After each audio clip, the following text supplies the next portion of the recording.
দর্শক, রাজধানীর হাতিরঝিল থানার জাতীয় চার্চ পরিষদ বাংলাদেশ ভবনের সামনের ফ্লাইওভার থেকে ককটেল বিস্ফোরণে সিয়াম নামের এক যুবক নিহত হয়েছেন এবং বিষয়টি নিশ্চিত করেছে রমনা বিভাগের উপপুলিশ কমিশনার।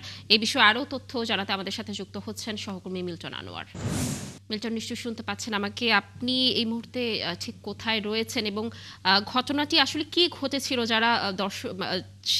যারা ছিলেন সেখানে, যারা দেখেছেন, প্রত্যক্ষদর্শী, তারা কিছু জানিয়েছে কিনা এই বিষয়ে জানাবেন।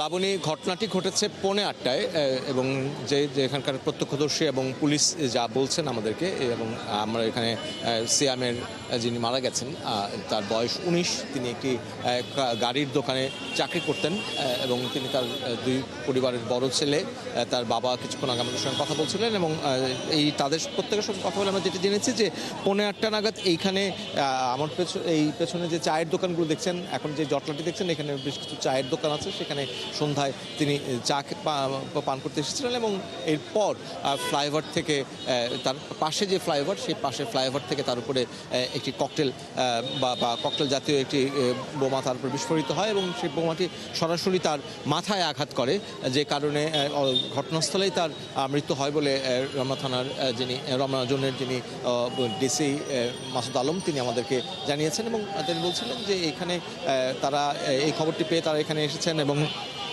এখানকার তার স্বজনদেরকে আমরা দেখছি কিছুক্ষণ আগে তারা আহাজারি করছিলেন এবং এখানে যারা প্রত্যক্ষদর্শী, মূলত এই জায়গাটিতে বাংলাদেশের যারা সংস্কৃতি অঙ্গনে কাজ করে, বিশেষ করে নাটক এবং সিনেমা তৈরি এবং এর সঙ্গে অভিনয়ের সঙ্গে যারা জড়িত, তাদের একটা বড় অংশ এই জায়গাটিতে তারা একটা সময় সন্ধ্যের পরে মিলিত হয়ে আড্ডা দেন এবং এই জায়গাটির কারণ আপনি জানেন যে মগবাজারের আশেপাশে অনেকগুলো এরকম মিডিয়া হাউস আছে যেখানে আসলে নাটকের যে সম্পাদনা থেকে শুরু করে প্রযোজনার কাজটি হয়। তারা মূলত এখানে এসে আড্ডা মানেন এবং তাদের এই জায়গায় এবং অন্যান্য সেখানে গণমাধ্যম কর্মীরা এই জায়গাটিতে এসে জড়ো হন এবং এর একপাশে যেই জায়গাটিতে তার মুখেই কিন্তু বাংলাদেশ মুক্তিযুদ্ধ সংসদ কেন্দ্রীয় কমান্ড কাউন্সিলের কেন্দ্রীয় অফিস এবং তার পাশে জাতীয় যে চার্চ পরিষদ, সেই পরিষদের অফিস এবং একটি চার্চও আছে।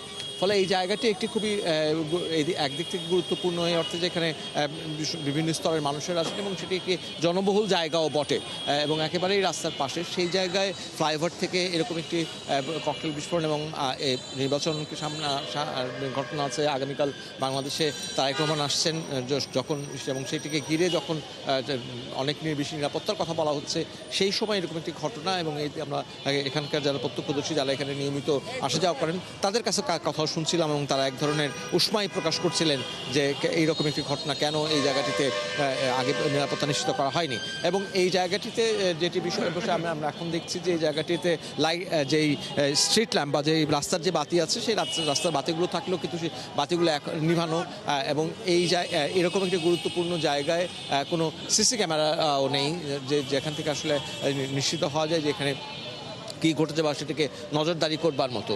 আমরা পুলিশকে ব্যাপারে কাছে জানতে চেয়েছিলাম যে এখানে কোনো সিসি ক্যামেরা নেই। পুলিশ আমাদেরকে বলেছে যে সব জায়গায় আসলে সিসিটিভি ক্যামেরা দেওয়া সম্ভব নয়, যে কারণে ফলে এখন পর্যন্ত আমরা দেখছি যে আইনশৃঙ্খলা রক্ষাকারী বাহিনীর সদস্যরা আছেন, আইনশৃঙ্খলা এবং এখানকার যে বোমা নিষ্ক্রিয়করণের যে ইউনিট আইনশৃঙ্খলা বাহিনী, তারা এসেছেন এবং মরদেহটি আইনশৃঙ্খলা বাহিনী নিয়ে গিয়েছে। কিন্তু আমরা এর বাইরে আমরা দেখছি যে তার পরিবারের হাজারির কারণে, সে পরিবারের অন্যতম উপার্জনক্ষম ব্যক্তি ছিল, তার বাবা রিক্সা চালান এবং সেই কারণেই পরিবারের হাল ধরেছিলেন সিয়াম। কিন্তু আজ সন্ধ্যায় সিয়াম লাশ হয়ে ফিরেছেন একটি দুর্বৃত্তদের বোমার আঘাতে। লাবণী, মিল্টন, ধন্যবাদ আমাদের সাথে যুক্ত থাকার জন্য। দর্শক, যেমনটি বলছিলাম যে আজ 7:10 দিকে মগবাজার ফ্লাইওভার থেকে নিক্ষেপ করা ককটেল বিস্ফোরণে ঘটনাস্থলেই সিয়াম নামের এক যুবকের মৃত্যু হয়েছে। এই বিষয়ে তথ্য জানাচ্ছিলেন আমাদের সহকর্মী মিল্টন।